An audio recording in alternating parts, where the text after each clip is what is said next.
Okay. Hi, Barry. Thank you for joining me here today on Vonvo.com.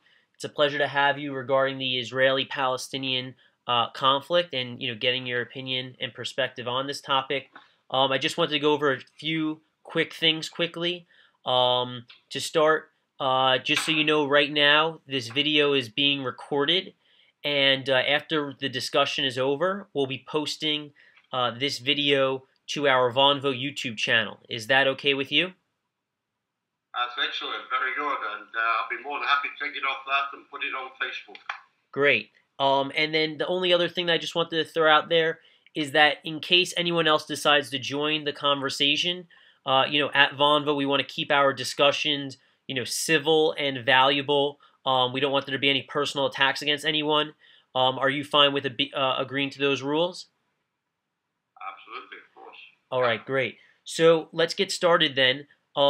Would you mind giving our viewers a quick background of yourself, Barry? Introduce yourself and tell them a little bit about yourself for anyone who watches this video. Yes, indeed. I live in Israel, in Netanya.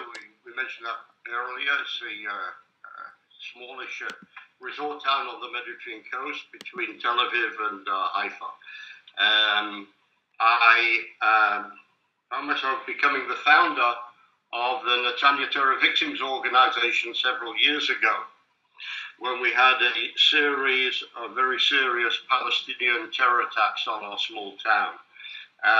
Shootings, car bombings, and numerous suicide bombings, which led over 50 dead and about 350 people seriously injured.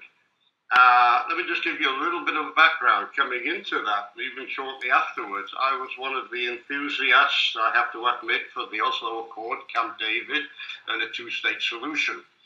And therefore, I couldn't understand when we were holding out our hand to peace, why Yasser Arafat at that time was going from the first intifada, as they call it, to the second intifada, and sending his terrorists and murderers to kill the Jews in Israel.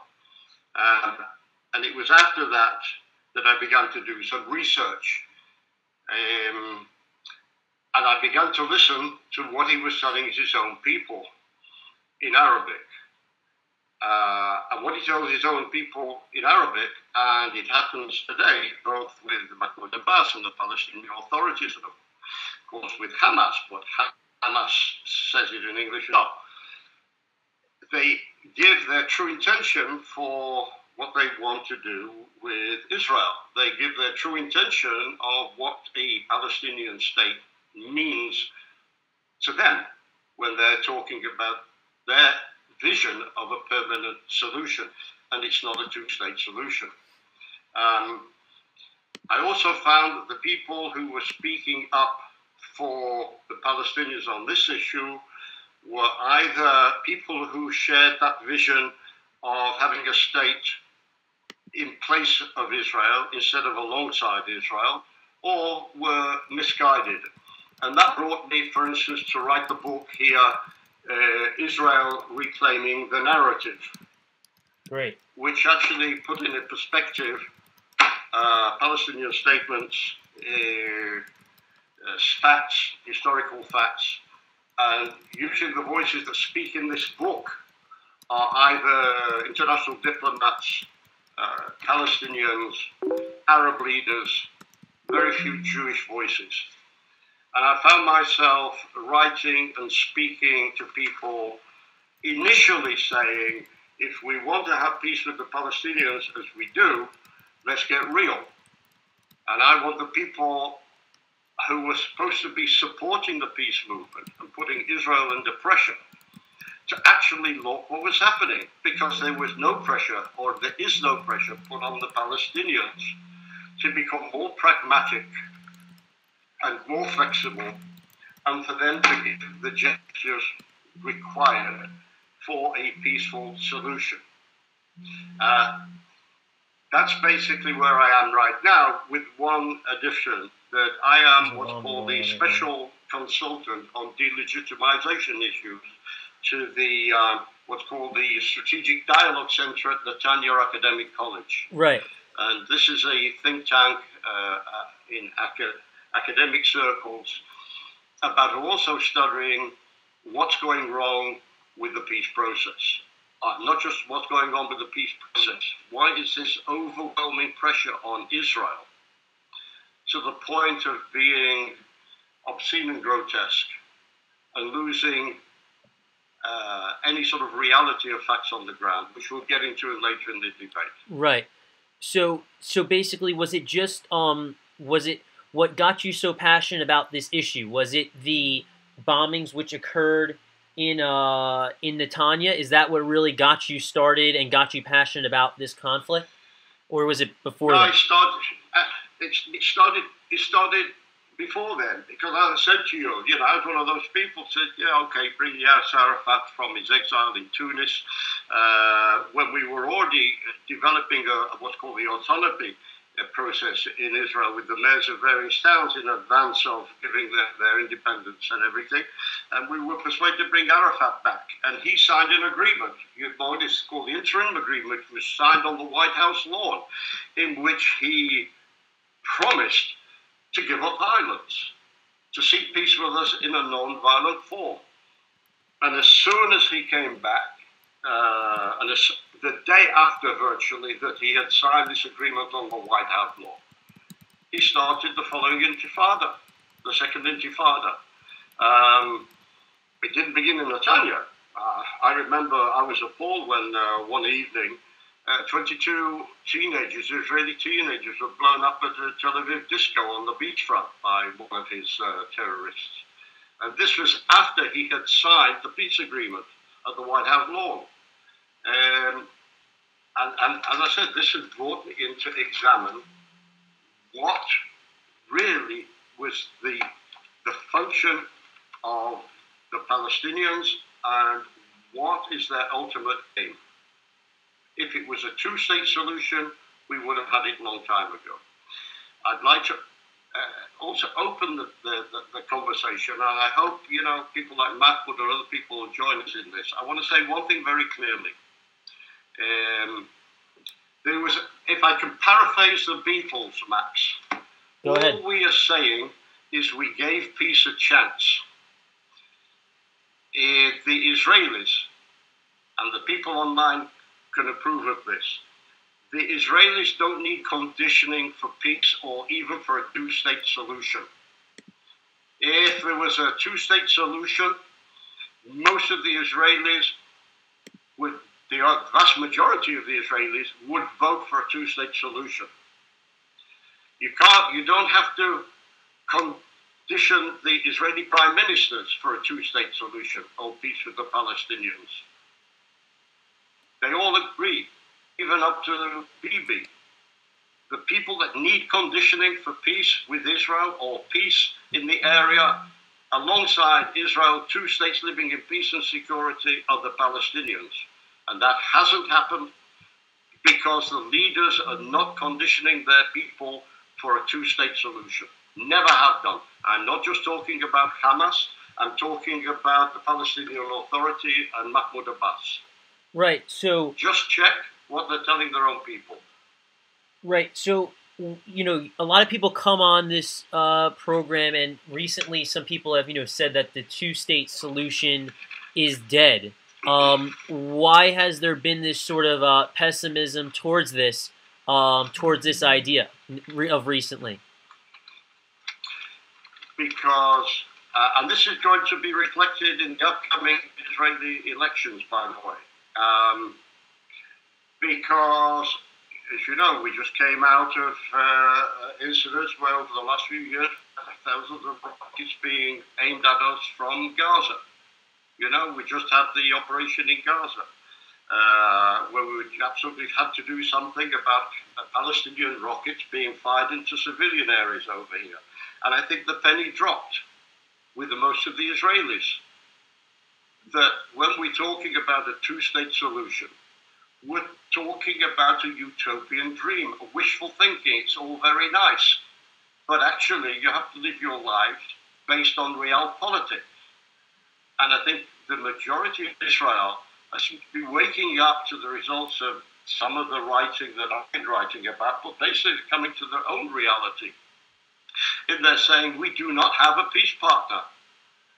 The Palestinians do not want peace with us.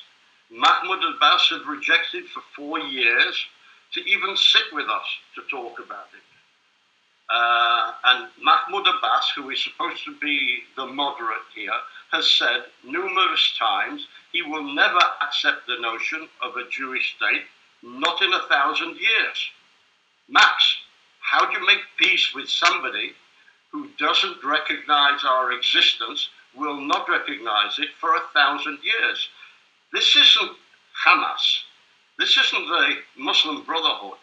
This is the person who is portrayed as a potential, pragmatic, moderate peace partner. Somebody who says in a Palestinian state, it will be free of Jews. No Jews will be allowed to live there. Judenrein. If this were to Palestine would be the first Judenrein state in the world since Nazi Germany. And that's not Hamas. That's the Palestinian Authority. So people in Israel has realized that there's a dangerous world out there, and it would be life-threatening to even consider having a two-state solution based on 67 lines when you realize the geopolitics of where those lines are going to be. With people in charge of the Palestinians who are saying to them, we will take Jerusalem next, and after that Haifa and Jaffa and the rest of our holy Palestine. And that doesn't mean a Palestinian state within 67 borders. This is hovering as we come up to the election under 10 days' time. And it's going to have an effect. Now, people are going to say, Max, that, oh, Israel's going right-wing. No, we're not. Because the majority of people who will be voting will be, if it's a majority, it will be a central position of people who are voting for our own survival and security. If security is right-wing, let it be right-wing. Right. So what about those people that will say that,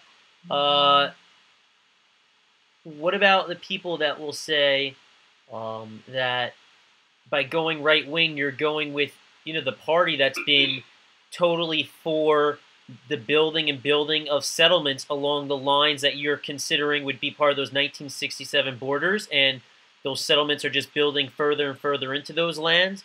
What's your response to those people and the idea that a 67 border can't occur because Israeli settlements are being built across those lines? Okay, look, the series of articles I've got in the Jerusalem Post come under a subheading called Original Thinking, right? Now, on this point, when we talk about settlements, I just want to, again, create a little bit of original thinking here. The area of what's called the West Bank, what some Israelis call Judea and Samaria, is what is called in international legal terms by territory, but disputed territory. Okay? Now, I know there's a lot of opposition here for what they call Israelis building settlements, right? You can't build settlements, they say, Max, until there is a permanent peace solution. And then we know whether you're going to build there or not. But why is it fair to say stop Israel building settlements, right? While the Palestinians can build townships all over the place. Let's have some reciprocity here. If you don't want the Jews to build until there's a permanent peace solution, then don't let the Arabs build as well. Where are they building? But if you're saying this is disputed territory, which must be solved in a permanent peace agreement, which can only happen when the two sides sit down together, and you say, okay, you Jews, stop building. You Arabs, build as much as you want.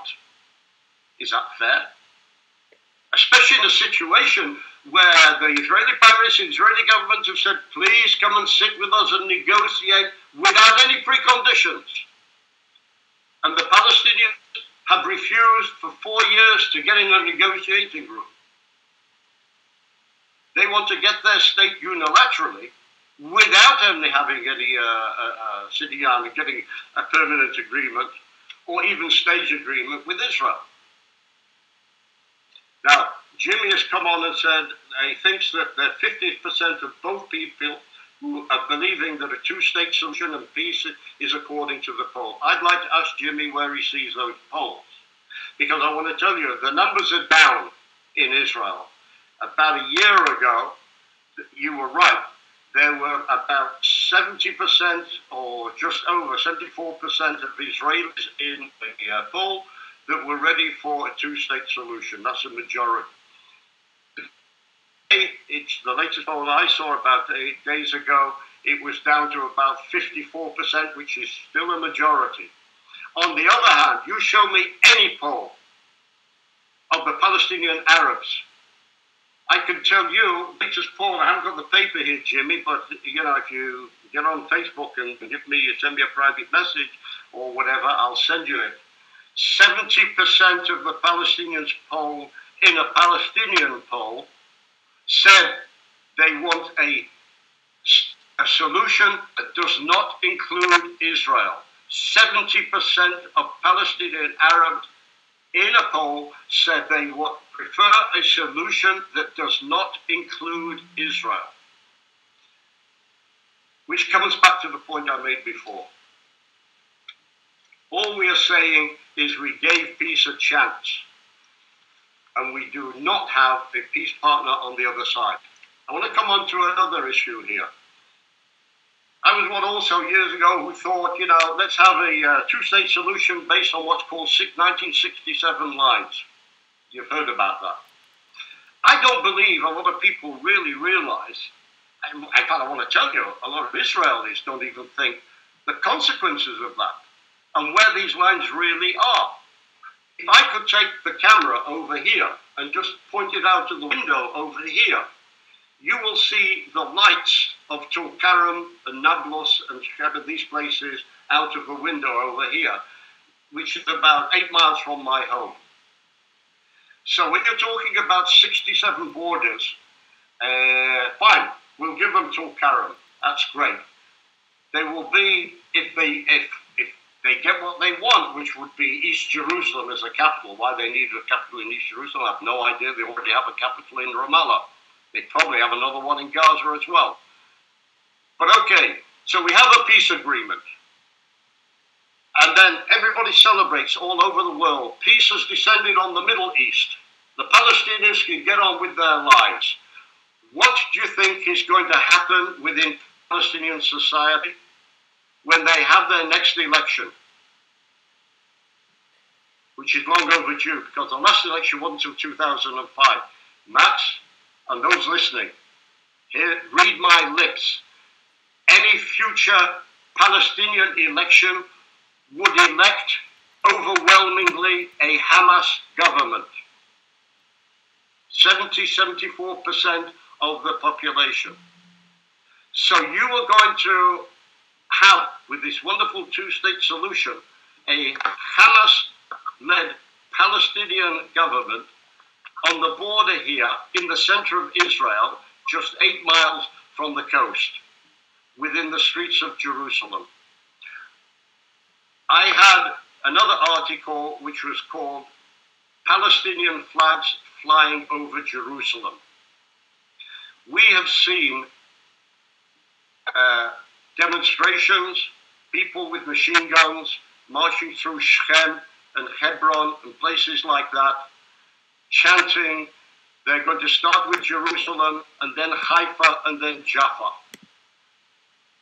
Is this a time for this famous two-state solution when this is what our peace partner are saying to themselves?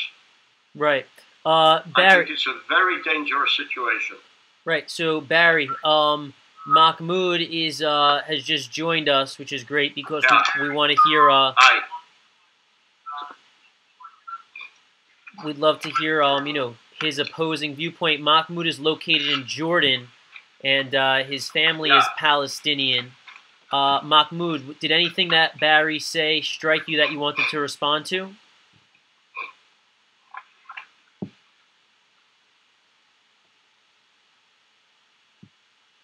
Well, I would like to hear a brief about what he said because I wasn't from the beginning. I wasn't listening from the beginning. So I would love to, what is his main opinion about the two-state solution. Mahmoud, can you put your microphone up? I can't hear you. Mahmoud, can you raise your microphone a little bit? No, sir? Can you raise your microphone a little bit, make it a little higher?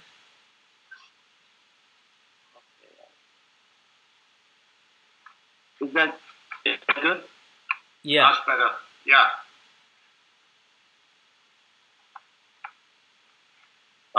Okay. So I wasn't listening. I wasn't listening, but for me, I'm not with the idea of a two-state solution. Okay, because for me, I believe that Palestine, Israel, whatever you want. It's from the sea to the river, the Jordan River. This is Palestine, Israel, call it whatever you want. And that's a brief about. I didn't hear from the beginning, so I would like to hear a brief about what Mr. Barry said, and I would be glad to respond. All right, Barry, did you hear what Mahmoud had to say just there? He was asking basically for... I told you, I thought Mahmoud was carrying on. I heard him say something about that he sees Palestine from the river to the sea. Is that right? Yes. And he was just asking... Oh, that's fine. Okay, I understand. Mahmoud actually agrees with the things I've been saying. This is exactly, Mahmoud is saying exactly what I said that the Palestinians want. They want a Palestinian state from the river to the sea. Right? It's fine. He's entitled to his opinion. Yes. The state from the river and the sea is called Israel, and he's not going to get it. So the question is, Max, here we have Mahmoud, who is agreeing with me completely. Everything, all the premises that I've said, everything that I've been writing about, Mahmoud is saying it, which is fine. Okay. Mahmoud entitled to his opinion. Now, Mahmoud, you say you're a Palestinian, right? Your family came originally from where? Yes. From where? From a village called It's near. Where? Sorry. Distant from Jerusalem. It's called. Yeah. Right now, it's called Agur. In Hebrew, you're writing it Agur. In Arabic. Okay, we will pronounce it A-double-J-U-R. Ajur. Okay. Agur. Tell me, Mahmoud, how old are you? How old are you? I'm 20 years. I'm a university student. I study at. All right. Where were you born? I'm 20 years old, and you're in university where? In Oman? I was born here in Jordan. In Jordan, so you're a Jordanian. Yes, in Oman. Right. Okay. Yes. Now, tell me, when you talk about occupied territory, I assume you talk about occupied territory, correct? Occupied territory, like... Right, okay. Yeah, right now, what is considering the West Bank or occupied territory? Yeah, all right. So if you were called... All right, well, I like this conversation. It's good because Mahmoud then says that, correct me if I'm wrong, Mahmoud, that you would call the West Bank, like a lot of people do, I suppose, occupied territory. Right? And you calling Judea and Samaria. Yeah, well, Judea, Samaria. Like, the names are different, but the place is the same, so it's makes no sense. It makes no difference, I guess. Right, okay. So, occupied by who and from who? If you're talking about the West Bank, Judea and Samaria, it was occupied by who and from who and when? Okay. Well, the West Bank, right now it's occupied by Israel, by Israeli army. They are in it, and they are just separating it, and it's they make it like I'm not in a place that allows me to speak with, because I've never been no, there, and I can't go that's there fine. until now. That's okay. I just want to get your understanding of the Arab. When you say it was occupied by Israel, from who? When? What year? And who was it occupied from? From the Palestinians. No. Okay. What year? It's occupied from the Well, so Barry, let's back in time before the year 1967. It was occupied Jordan. It was occupied Jordan from the Jordanian. Okay, that's if you want to know if I know this. It was occupied from Jordan. How did Jordan, and then when what you're happened, living? like the Palestinians want. Barry, Hold on. Barry, can I just jump in here quickly, Barry? Just for the video purposes, if we can just try speaking one at a time, because when we're both speaking over one another, it kind of corrupts it, okay? That's fine. All right, great. Correct. All right, go ahead, Mahmoud. Finish your point.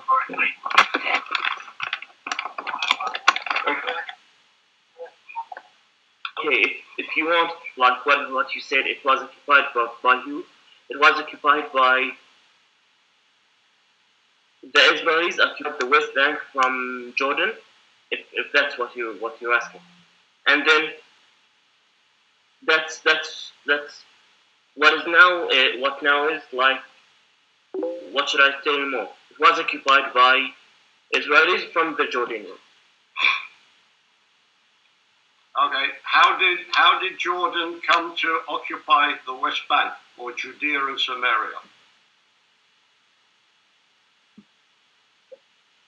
Well, that's the thing that in the books they didn't told us how it came, but I guess from like they had a meeting and what year? I guess that's Continue, please. Yeah, okay. I would say if you know what year they occupied Judea and Samaria.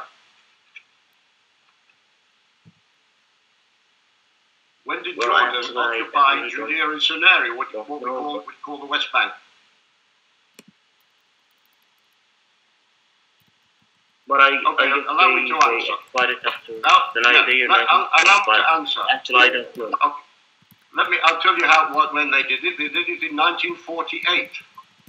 They did it after the Arabs had rejected the United Nations partition plan that Israel accepted. And Israel then declared their state, a state that had been mandated to Israel through the League of Nations, and then the United Nations had reconfirmed with the passing of the partition plan that the Arabs rejected. And instead of creating a state solution, the Arabs created a aggressive war to try and destroy the new Jewish state of Israel in 1948. And what was called Judea and Samaria, which was part of Israel, was captured by the Jordanians and occupied by them until 1967. So, from 1948 to 1967, Judea and Samaria, or let's call it the West Bank, was occupied. It was occupied by your country, Jordan. Nobody in the world ever objected. You'd never heard of a... How dare these Jordanians take over a Palestinian state, Palestinian land? Nobody spoke up about it. And then in 1967, the Arabs then tried to create another aggressive war to destroy Israel. And this time, Israel won. And we drove the Jordanians back over the Jordan River. And then suddenly, the world starts screaming at Israel for occupying this land. Isn't that hypocritical? Like when you're talking about like when you're talking about like Israel was before the year 1948, and there were no Palestinians, and Israel, what is now known as Israel, like it's separated, it was split, and then suddenly the Arabs tried to attack Israel. Like that's what he's saying, okay? What I'm saying that there were when there's not at all. So I'm just lying. Like I wasn't my village wasn't there, and my grandfather and my grandfather. No, okay, all right. We're talking about a different issue, and I want to speak. I want to speak about this issue with you, Mahmoud. You said your grandparents left. Okay, wherever they were living. You said somewhere. Where was it? I wasn't quite sure where they left because of the war. Because when the Haganah. Well, I told you in a village was called Ajur, okay, and they had to left to a refugee camp in Bethlehem, and they moved to. And then they had to move to Jordan because of war. It's not because they want to and they're glad to move. Okay, they moved because of the war. If that's what you're asking. When you say like there were no Palestinians living in. There were no Palestinians. Like the myth that you made that when Israel was created, we created a country in a land without people. That's what you're saying. Oh no, the people were there. The people came in. Most of the people migrated in as part of the Zionist enterprise because it allowed them work and prosperity. They came in from Syria and Egypt and other places. Now, where I do agree with you, Mahmoud, and I want to say this quite openly, I think the issue of the Arab refugees is a total international disgrace. Total international disgrace that the Arabs have been kept in refugee status since 1948 is an absolute disgrace. It's a disgrace in the country you're living in, Jordan. It's a disgrace everywhere where Arabs are living in refugee camps, whether in Lebanon or anywhere else. It's a disgrace that status has been perpetrated even by the United Nations and also the Arab governments keeping him in that status for so many years is a total human rights crime, and the guilty parties here perpetuating them today are the Arab governments and yes, even the United Nations. Shall I tell you at the same time as about 150, 600, let's not the figures here, Arab refugees, there were 750 to 800,000 Jewish refugees that fled Arab lands and they came to Israel. And you know, not one of them is kept or was kept in refugee status. Why? Because they were given identities where they were welcomed in. The crime of it is these Arabs have been kept as a pawn, as an ongoing war against Israel to destroy Israel. And I think it's an absolute disgrace. There are ways that these people, including your grandparents, Mahmoud, should have been allowed and should still be allowed to live in dignity. Well, so Barry, can I... To turn the whole thing on its head, is it? Well, sorry. Go ahead, Mahmoud. Please respond if you want. I was gonna throw in a more directed question to have you guys speak to. Yeah. Yes. Well, you're saying about Palestinians. You said first of all, you said that the Palestinians came when the Jews were coming to Palestine or to the whole land, or okay. You say they came to just to work for the Jews. Yes, is that what he's saying? Well, I guess. Well, I'm of course this is not false. My grandfather was born at the village that I told you about. He was born in 1908. Where was there Jews before? Yes, of course there were Jews before that. Were there like huge migrations to that territory? Of course not. The huge immigrations, the huge Jewish immigrations were after the 1930, I guess. Okay. You you don't tell me that the Palestinians came, or that they are Arabs who came from Syria. They came from Lebanon to work for the Jews, and then they claim that they are Palestinians. Yeah, of course, that's true.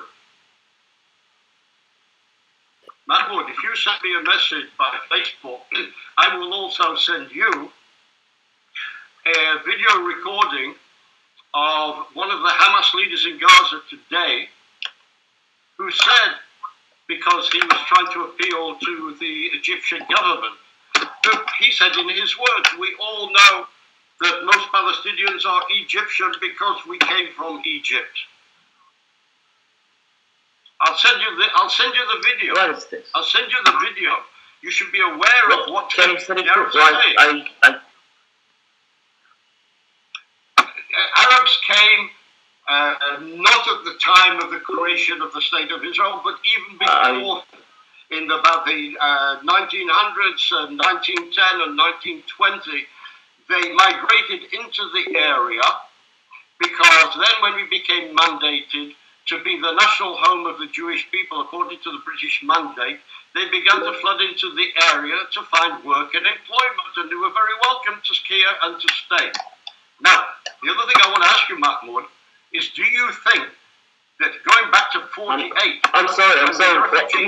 We are building a whole conversation. We are building a whole conversation on the first things. Palestinians were before the Jews. That's okay. When you talk about 2,000 years ago from now, you are building a whole conversation on a whole thing. I suggest you get the book and read some of the information here.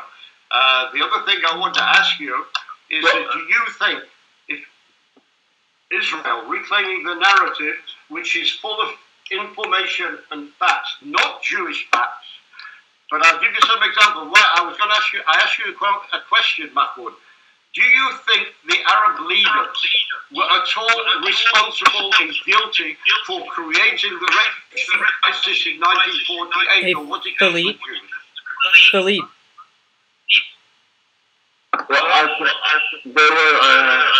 There's an echo. I can't hear anything. Okay. No, Mahmoud, I asked you. Hey, Philippe, could you put in your headphones? Sorry? That's okay. Guy, you're just hearing an echo. It's from Philippe's computer, that's all. He's going to put in headphones. Ooh. I'll be back. Okay, go ahead. Go ahead, guys. Mahmoud, can you hear me? Okay. Mahmoud, can you hear me? Yes, right now. Okay. I was asking really whether, if you know the history of the Arab refugees from 1948, whether, I don't know if you've studied it, but whether you think that the Arabs and the Arab leaders and the Arab high command, because don't forget this was at a time when the Arabs were invading and attacking the nation state of Israel.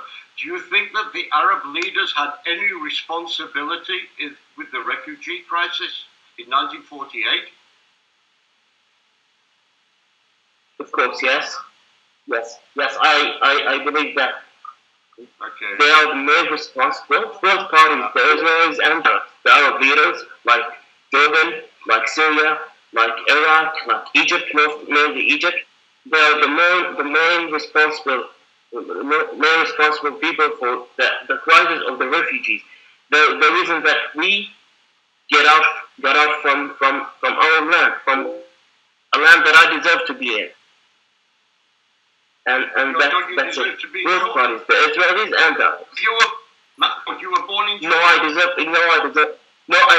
and I want to be in my land. Your land is Jordan. You were born there.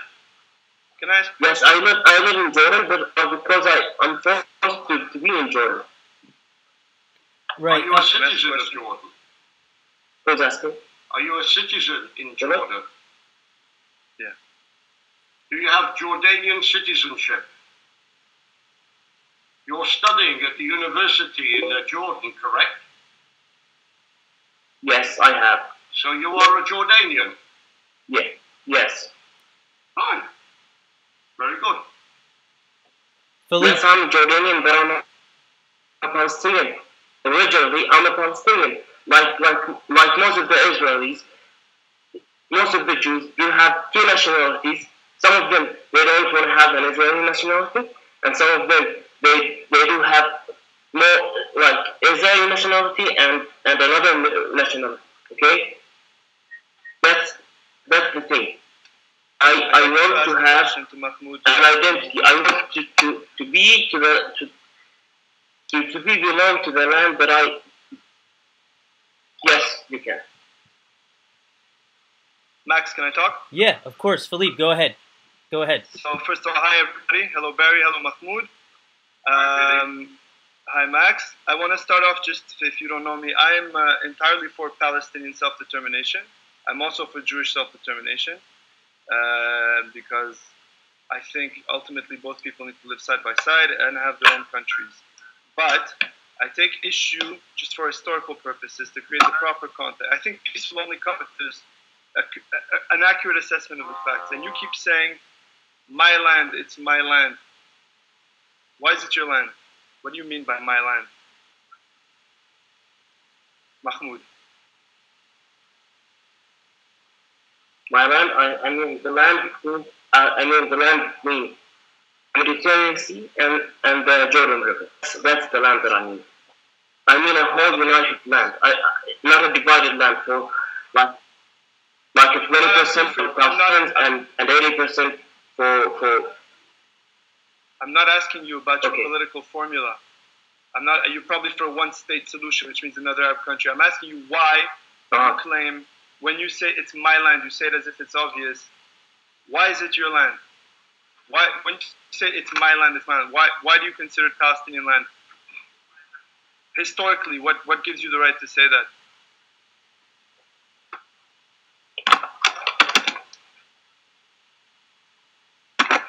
Historically, because Yeah.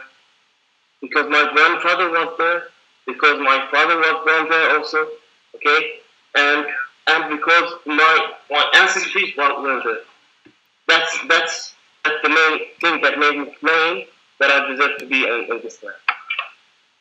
So you think Like the Jews say that they deserve to be in this land because they are Jews and God gave it to them.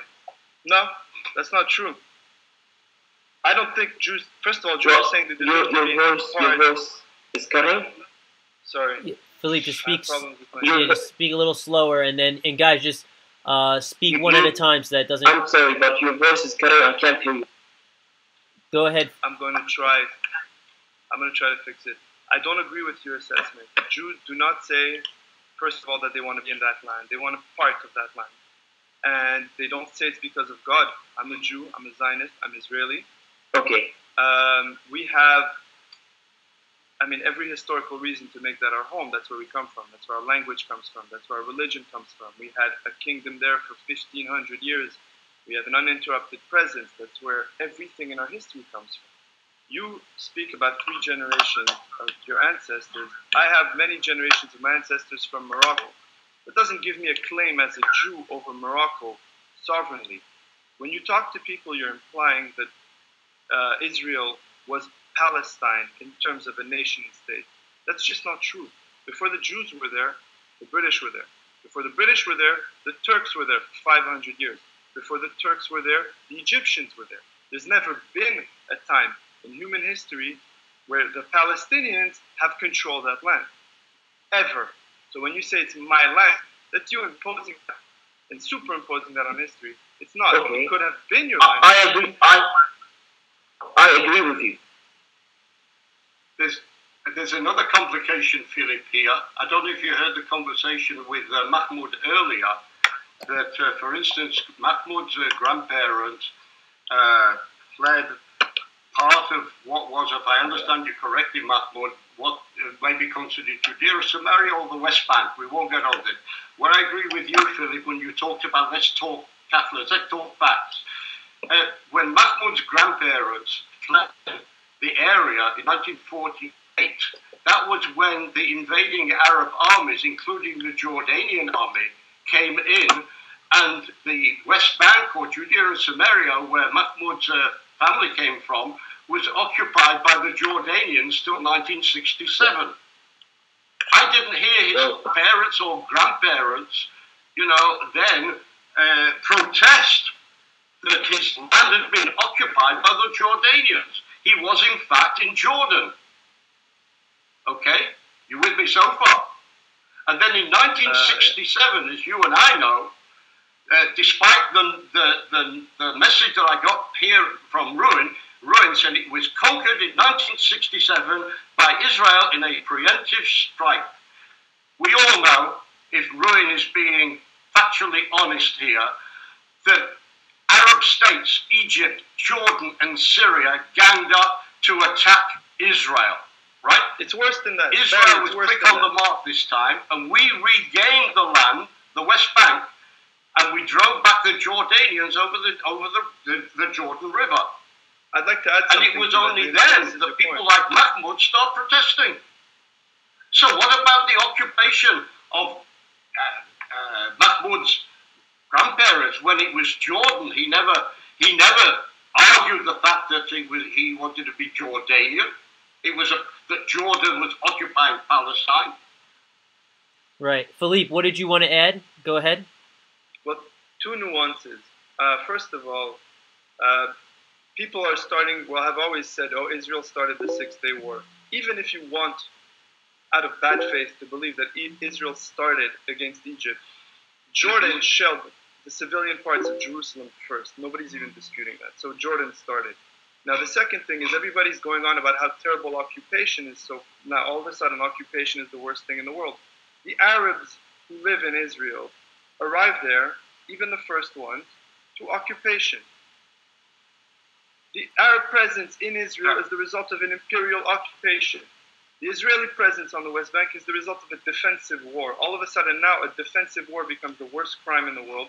But the Arab occupations that brought in the Arabs and made them dispossess the people there and convert by force the Samaritans in Shechem, for example, who are today Palestinians because they were forced to convert. That's all fine. All of a sudden that creates native rights. It's an absurdity. It's an absurdity. The only people who would have a native claim to there as a people are Jews or people from biblical times who don't exist anymore, except for the Samaritans, who are Zionists. Anybody else is there by occupation. Everybody else. Right. Yeah. The point, Philip, that we were making earlier on also is something that you point about, is that you said that Israelis have been ready to divide the land and to create a state for the Palestinians and help them create their state and everything. It's never been one of we're occupying this land and we're not going to give an inch. And we showed signs of that, as you'll agree with me, for instance, with the Gaza Strip. And there's part of it where now the West Bank, Judea and Samaria is now divided up, if you want to call it that, into areas A, B, and C. So there is a willingness on the Israeli part. I see that Mahmoud is not on screen anymore, and I hope that Mahmoud is still listening into this, because you said something which is totally offensive and actually is the core of how we open this conversation with Max. Because you, Mahmoud, said it's your land and you want your state from the river to the sea. I don't know if you heard that, Philly. Yeah, he did. I was here when he said Straight that. out of the words of Hamas. How do you make peace with people like that? And that is the ultimate goal. And that is why so many Israelis who were, like myself, who were for once a two-state solution, are totally turned off by that because of something that Philip said when he opened his remarks, is that we are now getting real with the facts on the ground and what the Palestinians really want at the end of the day. And Israelis would be absolutely fatally stupid if they would naively agree to this utopian dream of giving him 67 borders and we can all sing round the campfire singing Kumbaya. And I think it's important to underline that when people facetiously talk about the one-state solution, really they're talking about the one-state final solution. Because if you get rid of Israel as a Jewish state, and you have a flood of people coming in from Arab countries who are probably going to be hostile to Israel, that's going to be the end of the Jewish people. So to talk of a one-state solution and make it seem as some bland, noble thing about equality is actually a fraud on people. There is nothing in history or the Middle East to suggest that if the Arabs come in mass into Israel and we make it into a state that has no special mission with respect to the Jewish people, that the Jewish people will be safe. Every single Arab country where Jews have lived has forced those Jews to live under subhuman standards or constant danger or expulsion or pogroms and finally massive ethnic cleansing, including my own family. To speak of a one-state solution is absurd. And Barry is pointing out that Jews in Israel have turned against the two-state solution. I don't think they've turned against the two-state solution. They've turned against the solution that has Israel and then another Hamas state next to it. Were the Palestinians to have leaders that cared genuinely about their own people and genuinely about cooperation, I think Jews and Israelis are the natural best friends of the Palestinians. We could help them. They've already been exposed to us for a long time. It could be really a boon for both peoples. But unfortunately, the leaders that they have since the 1920s have been killing off their moderates, intimidating their moderates, and promoting this maximalist discourse, which now is couched as a fraud in humanistic terms. This week, both Jordan, which was created to the Palestinian state, and the Palestinian Authority rejected Israeli offers with respect to the Palestinian Authority to let in Palestinian refugees from Syria fleeing massacre. Again, Israel said to the Palestinians, we will let you absorb Palestinian refugees from Syria fleeing massacre. Palestinians are always going on about how Israel needs to accept all the Palestinians. The Palestinians said, no, we don't want Palestinian refugees coming. I think that says it all.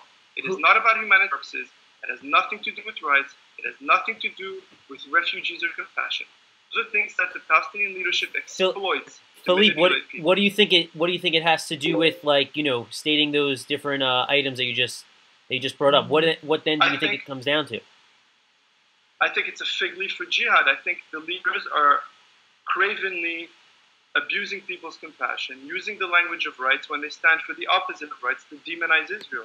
And BDS is a way to isolate Israel so that nobody gets to know the real Israel. And if you demonize Israel, suicide bombings become okay, right? If Israel were what Mahmoud and people who support his maximalist perspective say, if Israel were really that monster, I would be against it. I'd be the first one saying we need to destroy this country. It's the opposite of what this is. And if they had a genuine concern for human rights, they would actually be the biggest supporters of Israel, because Israel is the only country that actually gives human rights to Arabs like it does to Jews, that builds universities for Palestinians, blah, blah, blah.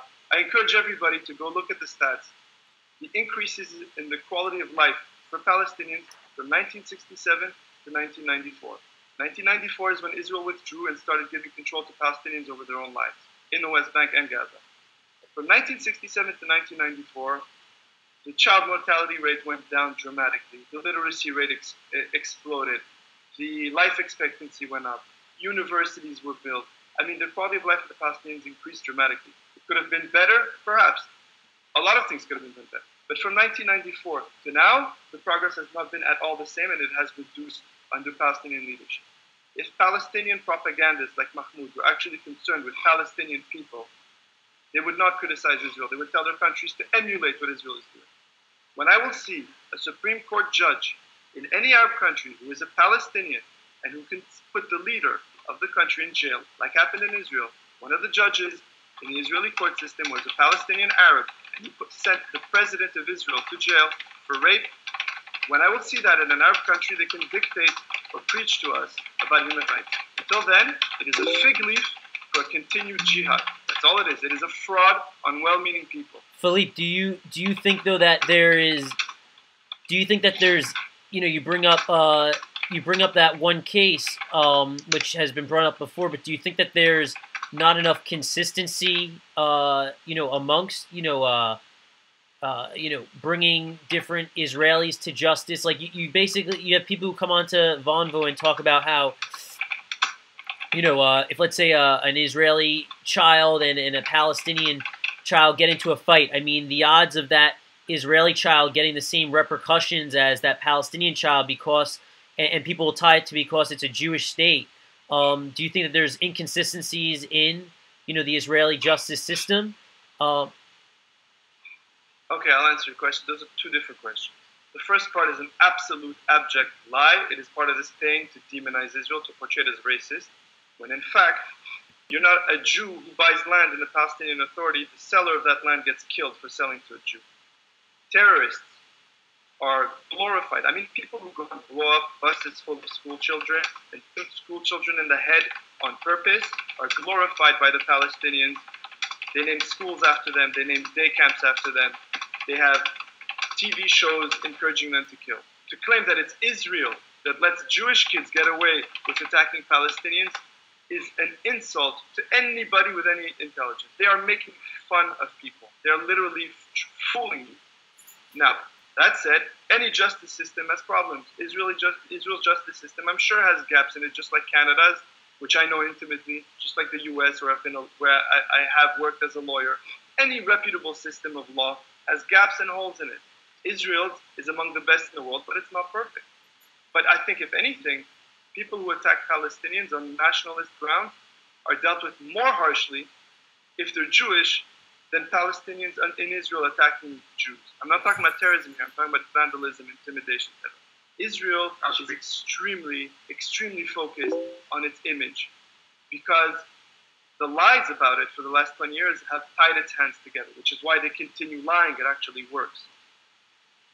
But to say that Israel lets Jewish kids get away with attacking Palestinians because they're Jewish is actually the polar opposite of what's going on. The Palestinians celebrate the people who murder Jews officially, like at the levels of power. In Israel, if you incite murder to Arabs, you go to jail.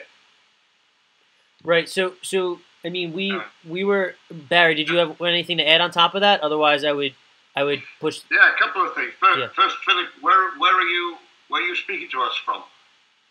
Right now I'm in Los Angeles, but I'm Israeli. I'm from Tel Aviv. Grew up in Canada before that. Excellent. I don't know if you've been keying in here on some of the comments that are coming in. And there's a guy called Ruin who is actually coming up with a lot of the material that people like you and I try to respond to with factual information.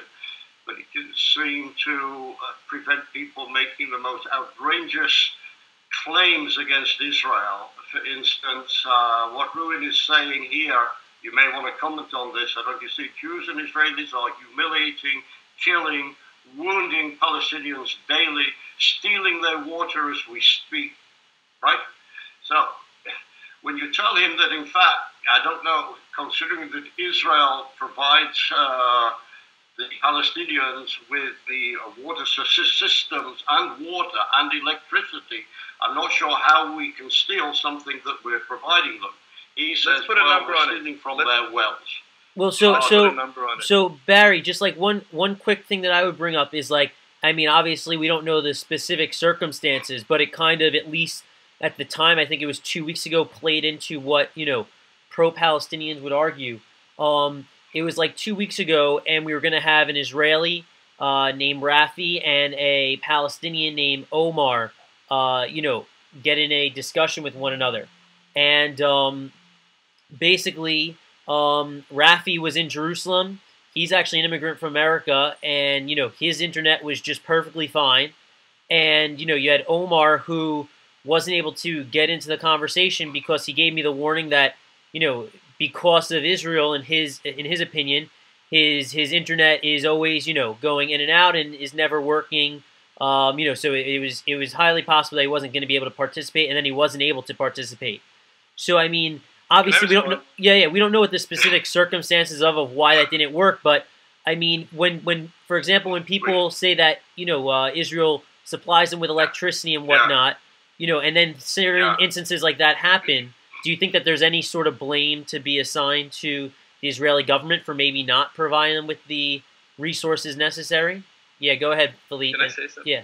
Okay. Yeah. First of all, I don't know why Israel has an obligation to provide broadband internet to the Palestinians when they were ruled by their own leaders.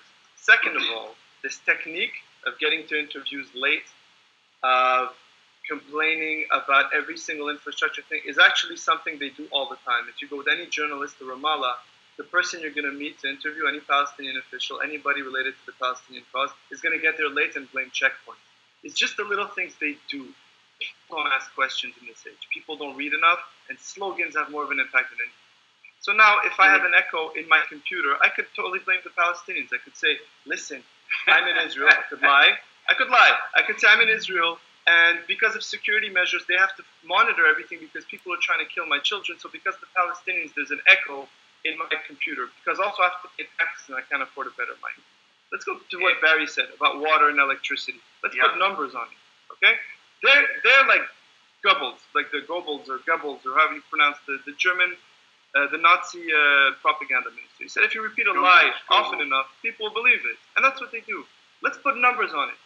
Gaza has not had one Israeli toenail in it since 2005. There's no occupation of Gaza. It's just an abject lie, which they make all the time, the occupation of Gaza.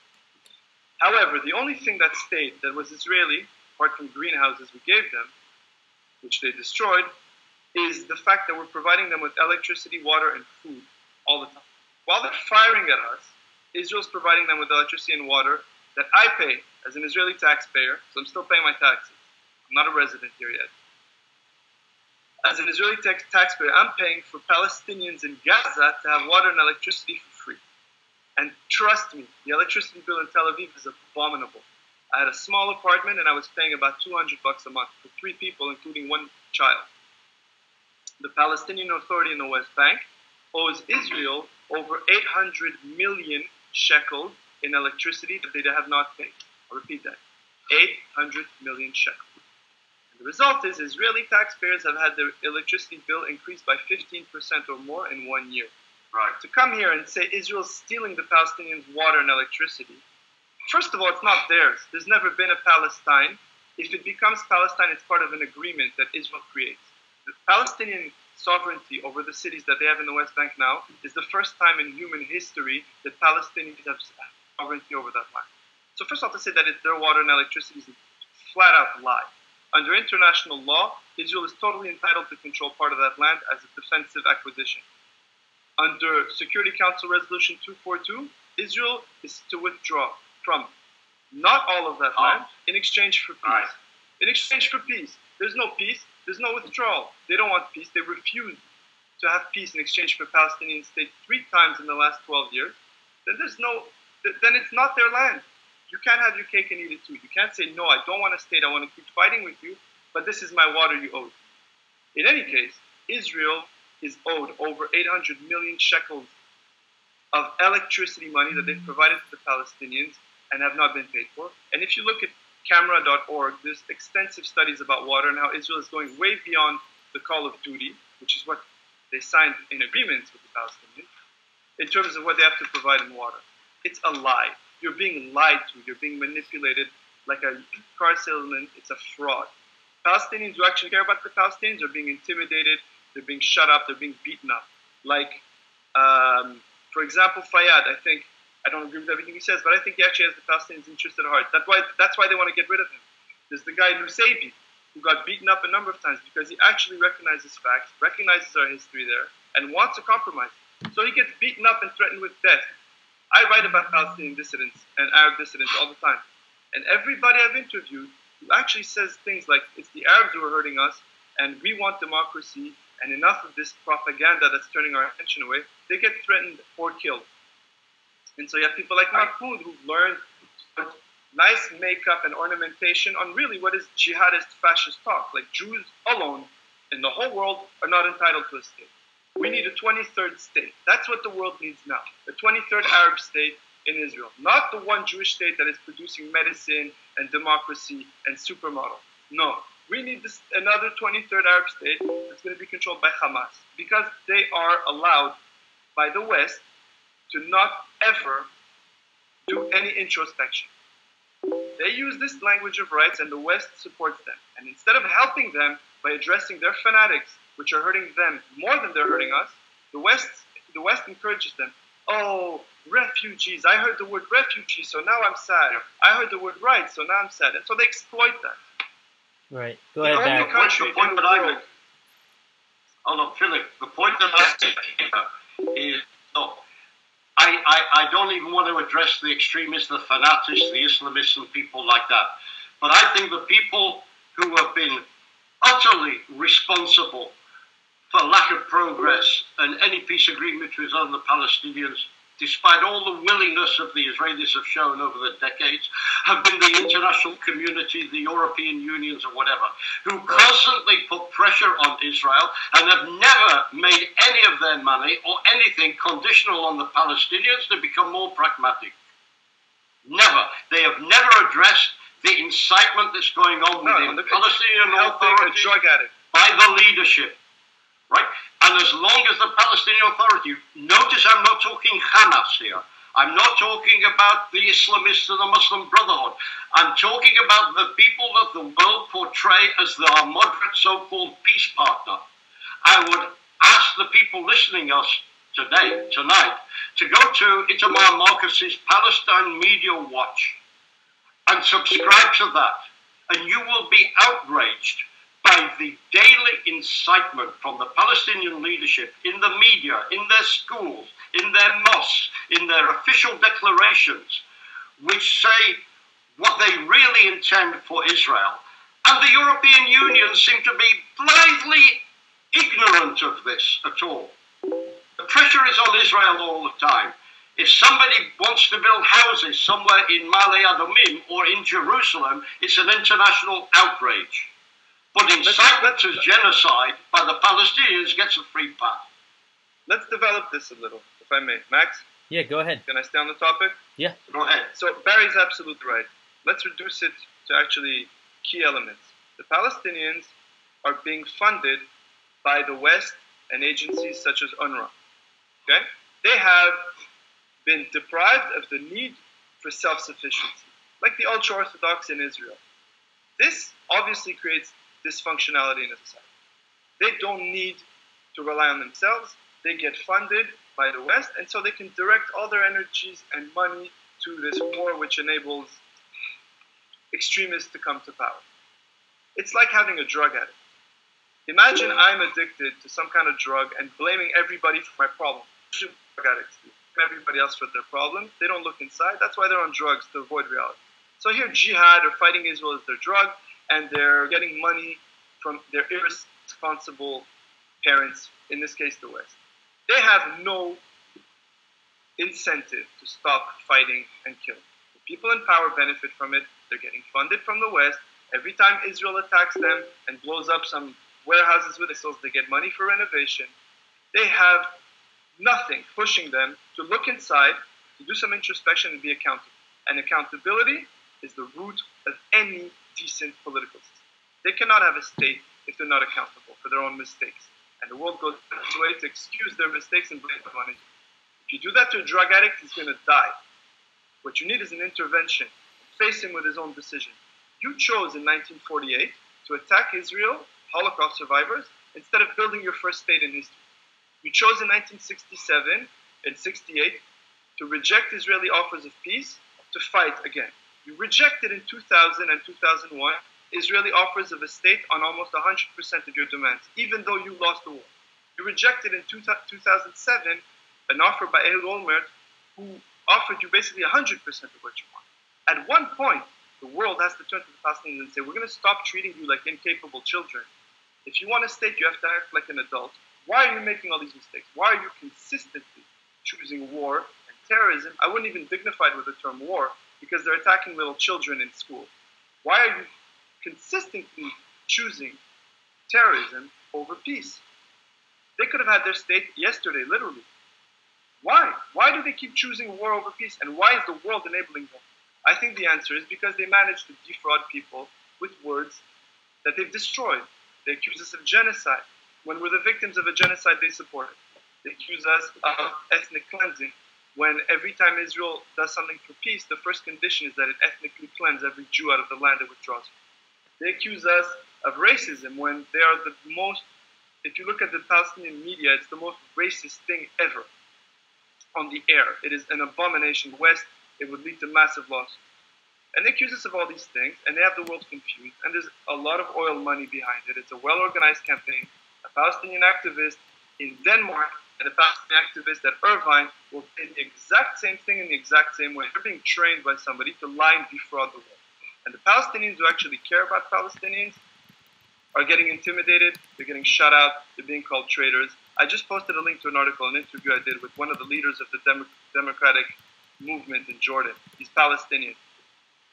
I suggest people read and do what he has to say. This is a Palestinian speaking as a Palestinian about what is actually causing the suffering of his family. I suggest people read. Philip, I want you to contact me via Facebook so I can contact you. I want to send you a couple of articles that I wrote that were published in the Jerusalem Post. With pleasure. Right? One of them is why a two-state solution is doomed to failure.